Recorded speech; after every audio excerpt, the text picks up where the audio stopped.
I'll start with a quick little story. I've been running online leads since 2006, and I started off with simple search engine optimization, some Google ads, and also Craigslist. I don't know if you were in the business back then, Craigslist was really popular.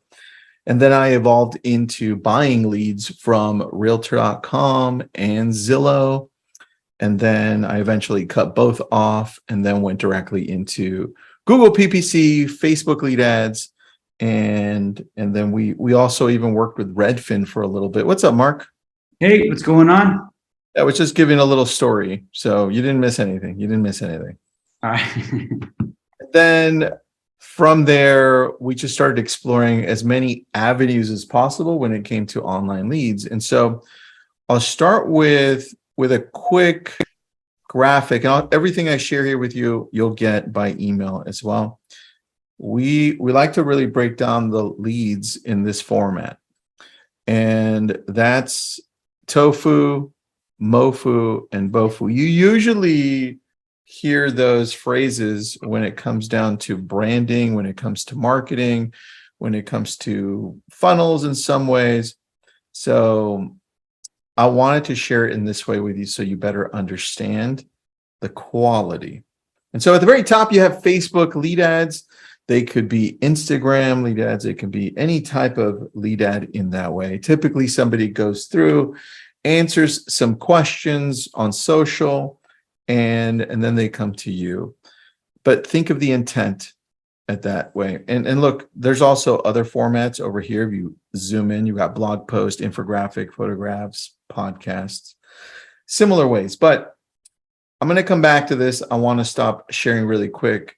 Facebook, when you're on Facebook, I don't have my phone with me, but if you're scrolling through Facebook, the intent to search for homes is very low. People typically go to Facebook and Instagram to find either friends, see what's happening. They don't go there to search for property. There's no intent. What's up, Keely? I see you. And so the intent is low. And so we're going to go over a script for that as well. Now, next on the chart, we've got middle of funnel. And in middle of funnel, we typically have Google PPC. And I would even put in here YouTube. I'd put in some type of emails, DM me for information type things on certain social platforms, webinars and events like this. People typically go to Google when they know what they're typing into search. Same thing with YouTube, right? They have a question and then they type it up. Same with real estate. If I'm looking, Mark, if I'm looking in Malibu and I go on Google and I type in homes for sale in Malibu around Pepperdine, close to the beach, that's a lot more intent, right? Yeah, absolutely. Very direct. Yeah, and you know what they're looking for. They're coming in specifically asking for something. And look, they may still be ways from transacting, but at least they have a visual or an idea of what they're looking for. That's what we like to call middle of funnel, somebody who's identified what they're looking for. Now, the last one is bottom of funnel. It's BOFU. And that's where we look at typically portal sites, which are realtor.com or Zillow. They're very specific sites, right? And reviews, and in some cases, some type of webinars, even some events. I mean, how many of you have gone to an event and then they kind of filter you out all this information, and at the end they're like, hey, by the way, sign up at the table over there, right? If you have any questions, go over there. You came to the event, they've already done that. Well, think of that as the same thing when people go to realtor.com and Zillow. They already know they want to buy property, so they go to the niche websites to find the properties, and then they send them over to us. Same thing with reviews. I go on and I type in, need a real estate agent in Fullerton, California. Google has that all outlined through local service ads and Zillow reviews and all of that. So that's the outline, so you understand what online leads look like. Obviously, on the portal sites, you do find some referral websites like Redfin or OpCity or Estately, ones like that. And I just wanted to give you an overview on that. Mark, anything I missed on that before we dive in? No, I think that's great. Ojo, Don't forget Ojo. Yeah. I've got a whole outline of these that I'll give out just in case you missed it on Lab Coats, one of these last few times we've posted it up. But let's talk about online leads. There's a misconception as to how to work them. And since we've been working them since 2006 and we spent a few millions since then, right? Because it's been a while. What is that? 14 years? I don't know. 14 years? A Is that lot. about? Yeah, a long time. We spent a few million on online leads, which is crazy. But that's also allowed us to fail into being able to succeed with them. And that's what we're bringing to you. The number one thing is really the approach, the mindset that we have going into this saying online leads don't work, right? But when we look at it, we're like, well, no, online leads work because that's our second highest source of transactions closed underneath referrals. Referrals from our past clients, from our sphere, from other agents like you. And so for us, it's worked really well. And it's all on the approach. Here's the thing, knowing that every conversation that we're having is a relationship that we have an ability to either nurture long-term or create as we connect with them. And a lot of us aren't looking for that. A lot of us are looking to, I want a transaction right now. If you're not looking at a property, I'm dumping you and I'm just moving on to the next. And that's a big challenge for a lot of us. Keith, 16 years, man, that's a long time.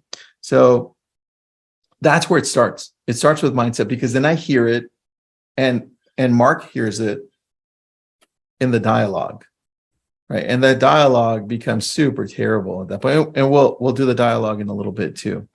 But I want to take you through the flow of what it would look like on a typical flow from either a Facebook lead ad or a Google PPC ad, what I want you to put into place, and then what it would look like if they're coming in from Zillow or Realtor.com. And I have these outlines for you. I'm not sure if Monch, you're going to find them somewhere where we have them and just dump them in. If you can't find them, let me know. Here's what we've got. I've got my Followup Boss hat on, of course, right? We use Followup Boss. Mark, I still have to get you one. Please. What has it been, like 3 years in the making? One day. Don't exaggerate. It's been only 2 years. Online lead follow-up. Here it is. It's just for either a single agent or a team member. And we outline it so people know the process, the flow.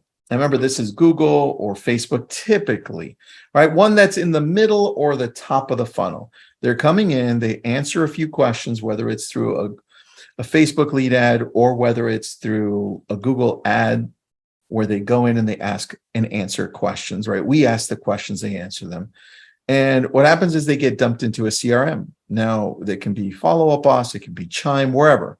For this instance, I'm just saying this is the CRM portion of it, right? Now, what happens is automatically they're going to be retargeted through real estate ads. At one point, these were called Dare ads. They're no longer called Dare ads, dynamic ads for real estate. They changed the name to real estate ads. And what happens is now that they're being retargeted, regardless of what happens on this end, on this latter half, right? I know that at least they're still going to be getting our property drips through Facebook and Instagram. And that's important to me, right? Facebook lead ads or Google. Now, here's what happens. And here's where we drop the ball. Mark, you see this all the time. The lead comes through. And if it's going to an agent, if you're a single agent, Mark, and it's going to you, you're typically going to go through, because I've seen you do this, you call immediately, hopefully within 3 minutes, because we've seen so many stats that show just your chances of connecting with people after they leave being in front of one of these a screen, whether it's an iPhone or an iPad or a bigger screen like a desktop, your chances are low. Speed to lead. And that is probably not going to change anytime soon. It's the dialogue, though, which we'll get into. That's the key to this. Now, what we do is we typically try to call within 3 minutes. And then if nobody picks up, we hang up, we let it ring 3 or 4 times, and we call again. Nobody picks up, we leave a message. And then we text them and say, hey, just left you a message. I'm not sure if you're looking for, and this is where the dialogue comes in. I'm not sure if you're looking for a fixer or something to move into. And then this is where you go value first, right? And Mark, I'm going to stop sharing really quick to talk to you. This is where we lose it, because this is the type of text that we typically get, because we still do this. And it's a text that says, hey, you just visited our website. Which home did you like? Tell me a little bit more about your home search, right? Tell me what I should be sending you. Are you only looking in this area because I've got some great homes? You want to go to the close and you're missing like multiple steps along the way. And those multiple steps are there to create a relationship through establishing trust. The trust, like if I'm reaching out to Mark through Facebook, I don't know Mark. Why the hell am I going to talk to Mark? Unless he gives me value first and hooks me, right? And we do this. Mark and I talk about this. We do this at open houses. We do this online. We do this in person. We're always coming from a point of value. And this is what it would sound like. Mark, let's play it like an online lead. You just came through. I'll let you do one. I'll do one first, and then you go through so people can kind of get the differences, okay? So Mark just came in through Google, and I'm going to give him a call so that I can connect with him. He's not going to buy right now, but I want to establish a relationship with him, right? And I want to play it down so I can connect with him. Here goes, Mark. Ring, ring. Hello. Hey, Mark, it's Tristan with Keller Williams Realty. How are you? I'm good. Who are you with? Keller Williams. Listen, Mark, you just visited our website, and I know that you may be getting another call or two. I don't know where you visited, but I don't want to spam you. I don't want to send you homes that you don't want to see. And it looks like you're looking in Malibu. Are you looking closer to the beach or maybe towards the hills? Oh yeah. I definitely kind of want to be on the water. On the water. Awesome. And what's bringing you over to Malibu? The nice weather or schools? What's going on? Yeah, I just always wanted to grow up in a family on the beach. Oh, nice. Yeah. I like that. It's a great area, man. Have you visited before? Yeah, actually, yeah, I have a few times. Yeah, I like it there. It's nice. You go there, All right, there sometimes and hang out. So tell me, since you know the area, do you know what beaches you want to be around, or what do you want to be close to? Yeah, Broad Beach. We really like Broad Beach. Broad Beach. Nice. All right. Next to Troncas. Nice. Have you been to Troncas Market? Yeah, it's amazing. I love going there. All right, perfect. So I'll do two things because I know the area well. I'm going to send you homes on Broad Beach, and they're priced a little bit higher. I mean, I don't know if you saw Pierce Brosnan's home there. It was up for $100 million. It didn't sell for $100 million, but it's pricey. And then we have an area right behind that's behind Troncas Market that goes up a hill, and that's private, and it has access to a really nice beachfront property where you can have you can have parties there. You can invite people over. So I'm going to send you both so you can see both price ranges. Okay. And then you can tell me what you like. Anything specific about the home that you'd like to see online? Yeah, I definitely want a garage. A garage. All right. 2-car, 3-car. What are we looking at? At least 2 cars. All right. Excellent. Then let me dwindle this down. I'll send you 3 or 4 properties that I handpick, and then we'll kind of get to know what you're looking at, and then we'll go from there. Tell me, when are you looking to make this move? Not really in any rush right now. We kind of just started. I mean, literally, like your website was the first one that we ever visited yet. That's what we like to hear. Look, if you end up doing something great, if it takes you 3-4 years, I don't care. I just don't want to send you homes that you don't want to see. All right. So I need you to communicate back to me and say, Tristan, this one was great. This one was terrible. You did a bad job, Tristan. That's the type of thing that I want. Is that okay? Yeah, it sounds fair. All right. Excellent. All right. You'll look after the email. I'll also text you when we're done, so you have my cell phone. Cool. Thank you. All right. Thanks, Mark. That's what it is. We're building a relationship from the very beginning. They're not going to go and buy a property the next day. Now, Mark has a story where that happened, but it doesn't usually happen. I mean, Mark, how many times has that happened to you? 10 million? Yeah, it happened one time. So far.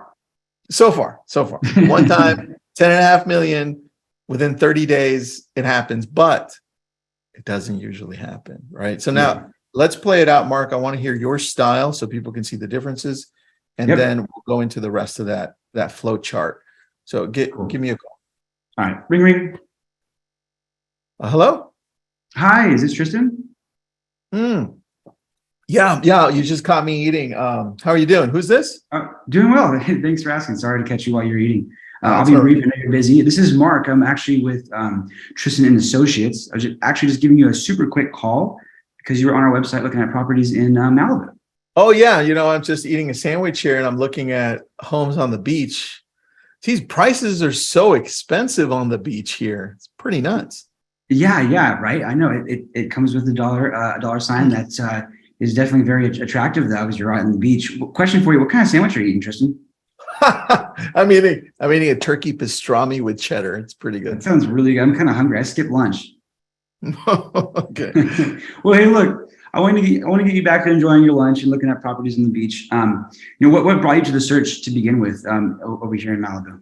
We're eyeing the idea of buying a home on the beach somewhere along the coast from Carmel all the way down to San Diego. We're really not sure, and we really just started looking. That's fantastic. Awesome. Yeah, look, I get it. I look too. I was actually just looking the other day at properties over in San Diego where my sister lives. So I totally get what you mean. Well, part of what I want to do though is I want to send you properties that really make sense for you. What's kind of like a deciding factor between Carmel all the way to San Diego? Because that's a pretty big stretch. Is there something that sticks out? Here's the reason for it. We're looking for something that's not going to cost us an arm and a leg, to be as close to the beach as possible. Because I'm looking at some of these prices in Malibu and they're like, there's no way I can afford $8 million to be on the beach for a tiny little shack, right? So I totally understand. I'm looking. Let's see what we can do with around $2.5 million. It doesn't have to be on the beach. It could be kind of further in, as long as I can walk to the beach.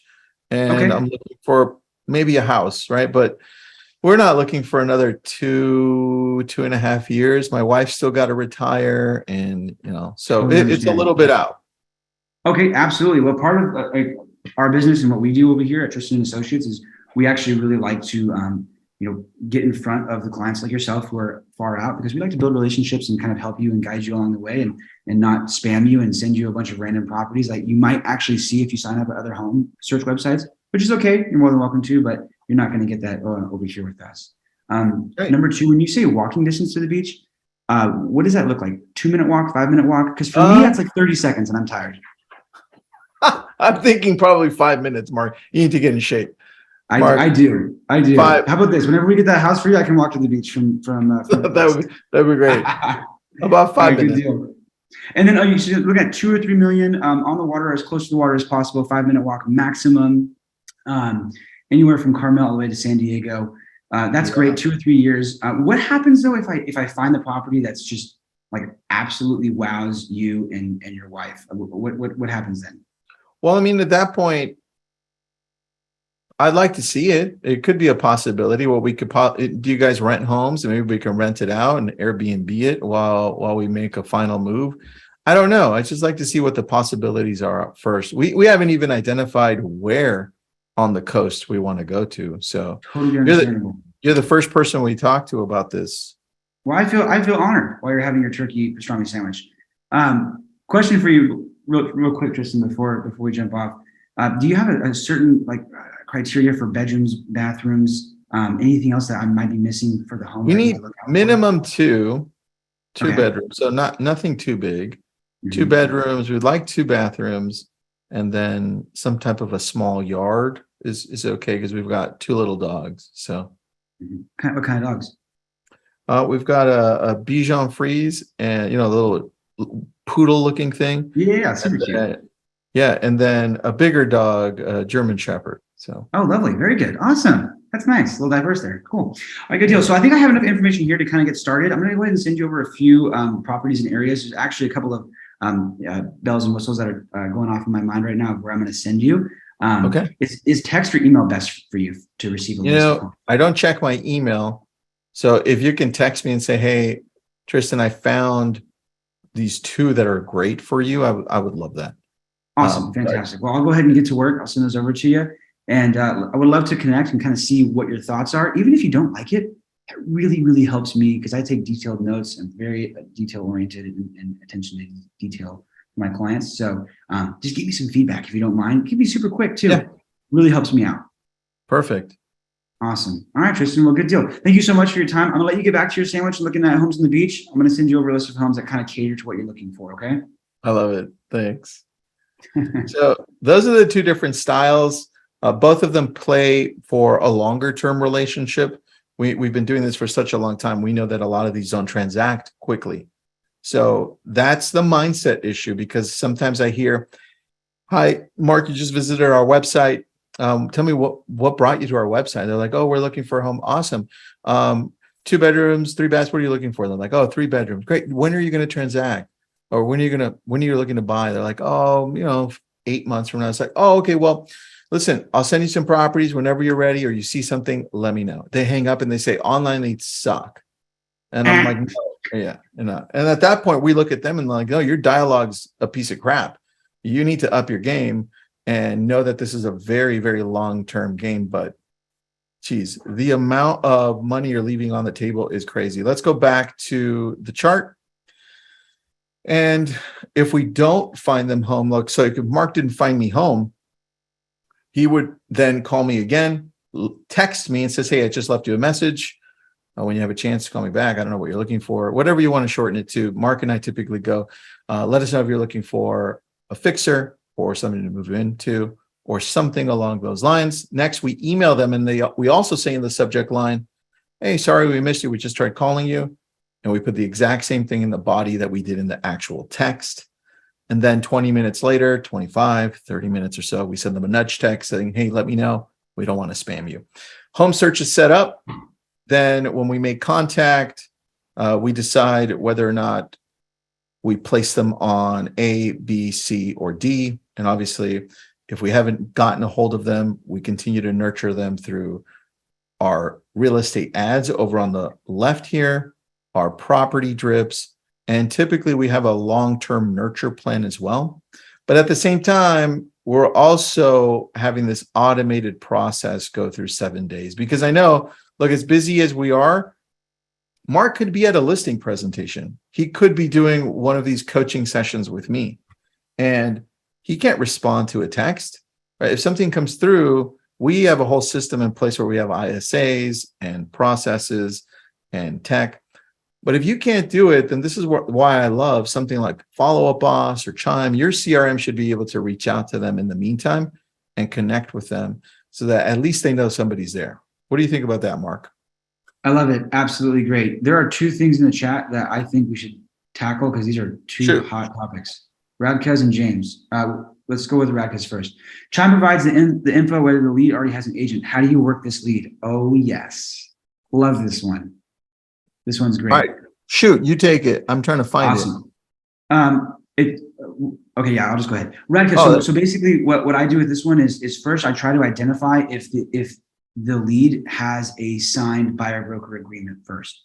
If they do, I let that one go, because that is a can of worms that can get you in trouble, and also where you can owe people money, right? And not make any money, right?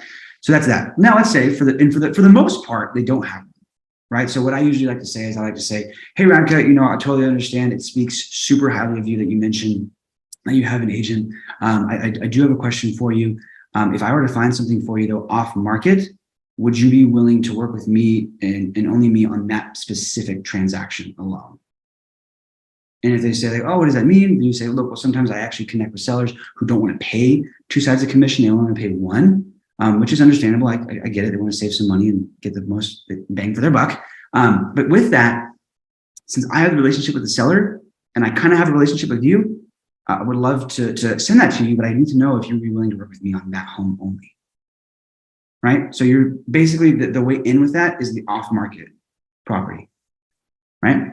That's true. I like that. I like that style. And look, Radka, there are some agents who say no.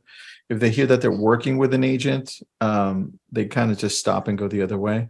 I like to dig in a little bit more, because what I find is that sometimes that's a front. Think of when you go shopping, right? When you go shopping, Mark, you go to Nordstrom and they're like, can I help you? No, I'm just looking. Same thing. The deflector, automated deflector you're going to get is, no, I already have an agent, right? Because I don't want to be bothered. I even say that. I'm like, no, I'm just looking. And even though I do need help, right? I just need specific help and I'll get to you when I'm getting to you. Now, this is why I dig a little deeper and I say, look, awesome. I love that you have a relationship. Same thing that Mark said. And then I go and say, we'll be sending you homes. They're specific to what you're looking for. And do me a favor, as I'm sending them to you, just let me know if it matches what you're looking for, because I don't want to send you things that just go to your spam eventually because you're not opening it. So they're like, yeah, I can do that. Great. As soon as we're done, I'll text you and then I'll stay in communication with you as I'm sending you things. Just let me know. And look, if your real estate agent ends up sending you something amazing, awesome. I'm glad that somebody's taking care of you. I just want to make sure that long-term somebody's here for you. And if that's me, awesome. If it's your agent, amazing. And that's what I do. I typically go off that route because you never know when somebody's lying to you on that end. And let me go back. James as well. What did James say? What do you do about leads that ghosted you? Is that a whole other class? I think James was talking about classes in like the diagram he had up. Now, when they ghost you, we keep on nurturing them. And there are processes that we have for people that haven't gotten back to us in 3 months, 6 months, a year. And it's usually a combination of texts and emails and really our retargeting, because 70% of Americans are on social media, specifically Facebook. So we know if we're giving value, they come back. Here's one thing that we do. We send out a text to all of our database that had been looking in a year that hasn't gotten back to us, like we have no information about. And 19% of them, this is just from us doing it so long, 19%, that's 1 out of every 5 practically, get back to us and say something like, yes, no, go to hell, who the hell is this? Some type of response, that's all I want. And it's the text that says, it says, hey, and then it uses their first name, Mark, because this is automated. Hey, Mark, I'm not sure if you're here this weekend, but I've got a list of open houses. Do you want me to text that to you or email it? ? Right? That's all we ask. And people are usually like, yeah, send it over to me or text it to me or email it to me. Then it gives us the opportunity to say, great, are you still looking in? Or great, can you tell me a little bit about what city you've narrowed that down to? But it opens up for the conversation. That's what we typically do.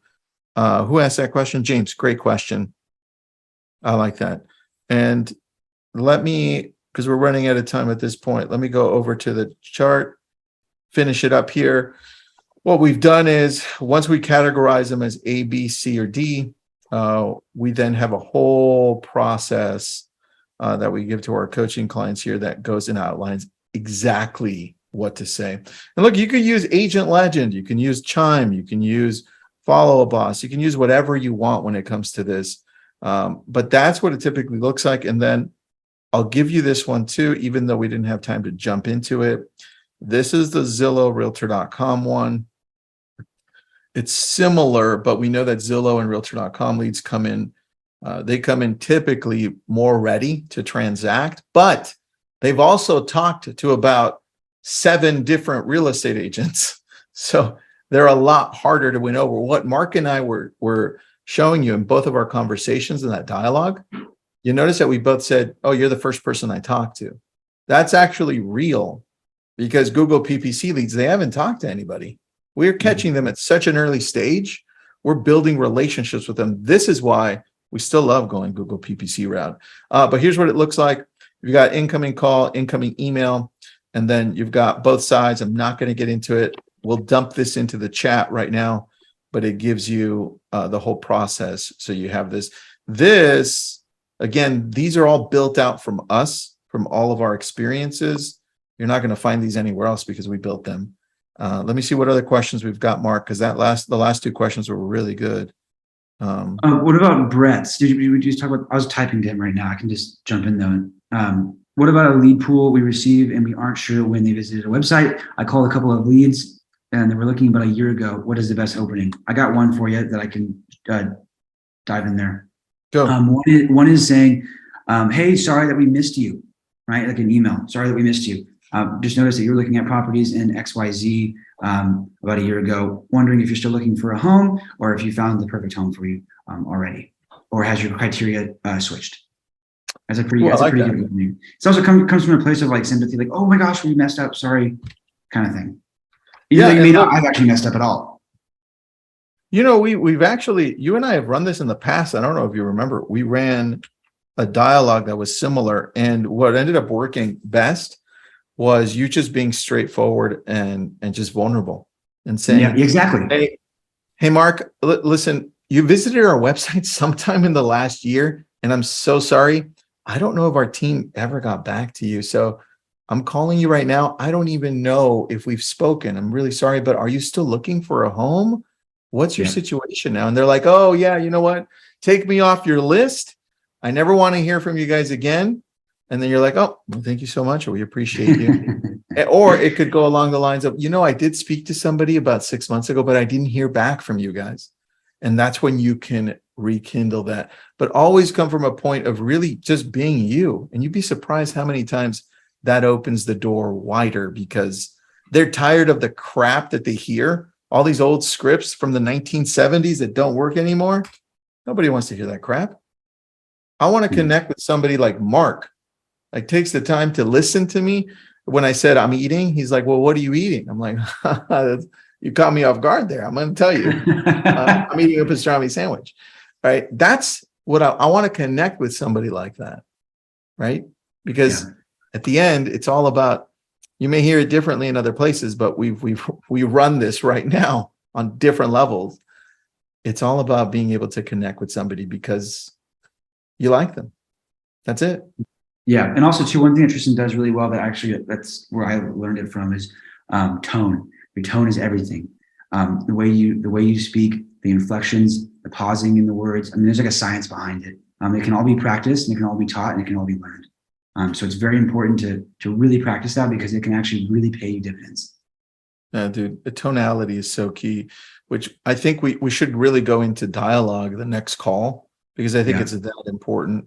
Reaching out to your past clients, what to say, reaching out to your sphere, online leads, social media.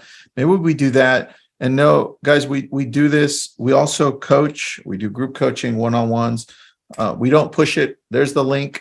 That's the only time you'll see it there. Any questions you have, feel free to reach out to us. Again, we are doing this for free because as the market shifts, we're seeing a lot of fear, and we want to come from a point of helping you out to be able to transition into this market, because people succeed in all markets. We're just showing you how. So thank you for being on. Mark, anything you want to add, buddy? One last thing, and I'll be super fast. I know we're over.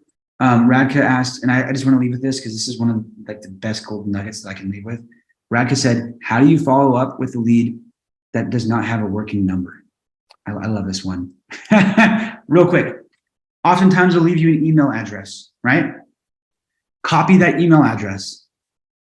Put it in your iMessaging app on your phone, texting. If it shows up blue, you can text them using their email address, and it shows up as if you're texting their phone number because it's linked to their iCloud, right? If it shows up blue, you win, and you can text them from there. That's what you do if they give you a non-working number. It works pretty frequently.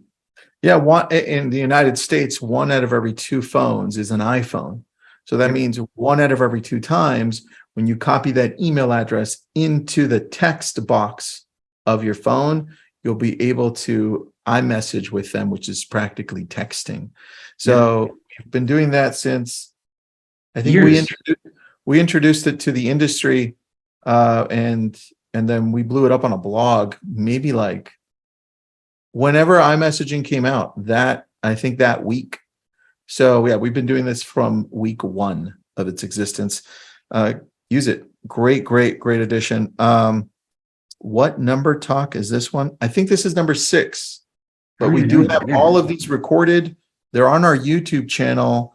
And I think, Manch, where do people go to watch the replays? Because some of these replays get broken down and they have all of the PDFs and all the notes, and that's our team on the back end. They build that all out for you for free. Manch, where the hell do people go? I don't even know where to go. Where do we watch this besides YouTube? We definitely send it out through email to all those who attended. Is that where you break down and you have to sign up with your email address? It's free, but you just have to sign up to access it. Yep. Mhm. Okay, everyone, watch out for an email from us today. It's going to be, it might go to your spam, but it's coming from Tristan. And just watch out for that and then follow the instructions. It's all free. Mark, thanks for being on. What are you going to have for lunch? Yeah. All right. I'll see you later. Probably Chick-fil-A. See you guys. Bye.